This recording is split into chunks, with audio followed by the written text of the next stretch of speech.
In the darkness lies the light of the gods, whose death is marked by a towered tomb, for which they built in sacrifice to save our world from doom.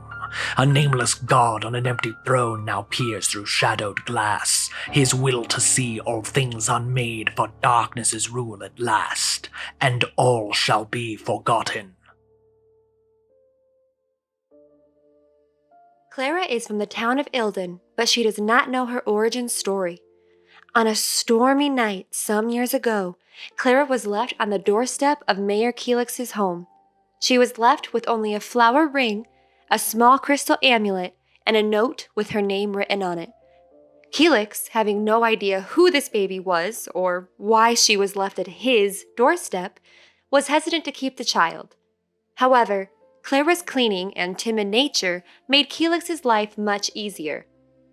The child was treated kindly, but she always wanted to have a connection with the parents she never met. Being left a flower ring, Clara came up with the ideas about her parents' loving nature. She vowed to take care of all things nature in hopes to bring her closer to her lost family. As Clara grew older, her studies expanded and her personality grew. She read about the nature god Yevros and imagined her parents following under him. She devoted herself to him and prayed for answers about her family. When a group of random strangers was brought to Ilden, Clara was immediately drawn in by them. That, and because the bakery the group was given was owned by Calyx and she was to clean it. As time passed, she decided to join her newfound friends on their travels. Soon, after the adventures began, Clara began possessing these magical powers that seemed to be derived from within her soul. She is continuing to learn how to control her magic throughout the group's journey. A strong mind and just a strong heart. Born to the city of Clara, educated and trained at the military academy, Montague Dhalethm believed there was something more than fighting for the army. One day, being inspired by a mage from Terrafon, sparked Montague's thirst for adventure and knowledge. With the ideals to protect all people, Montague set out gathering all he could about the arcane to merge with magic itself. A way to defend those who cannot protect themselves, but not forgetting what he learned at the academy. Sometimes the best defense is a good offense. A flame burns in its mind, a thirst for knowledge, a passion for protection, and the rebirth of a new man. Joining the Order of Astarius, Montague found a road to his ultimate goal, but through the powers that be and fate itself, the road had been blocked. Fleeing and gathering strength with the other acolytes in Ilden, Montague found a new path, one more treacherous than the last. With his newfound strength and his comrades, Montague sees that to protect the people of Trevia is through wit and action. It's taken Lexi Mox some time to find her tribe, but believes she is in the right place at the right time. Traveling the land in search of a purpose, she has partnered with various groups.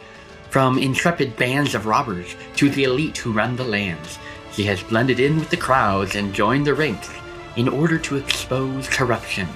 Her tactics usually include bribery or the occasional illusion spell.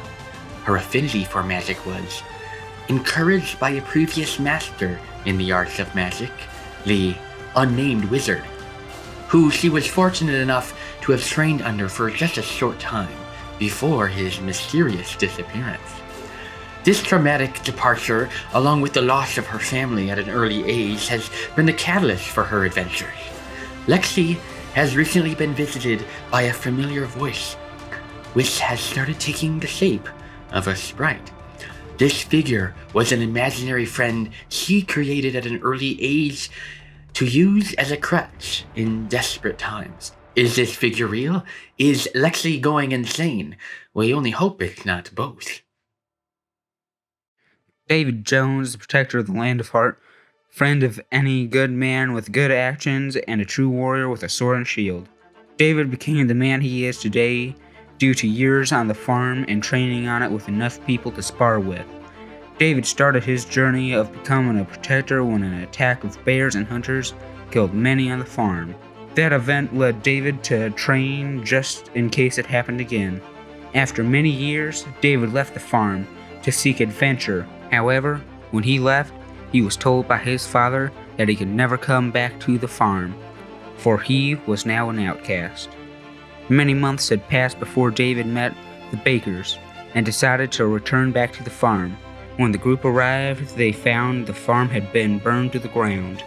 David used this opportunity to prove his bravery and protection skills by going to the cellar where his gut told him his family would be, opening the door to find his family awaiting their death. David got his family out and brought them to safety. Looking eagerly upon them, he gave his family a hug and was part of their life once more. Lyra Besthal grew up as an outlier in her small hometown. Born to an elven mother and a human father, she was the first and only half-elf to study at the temples of Rentus.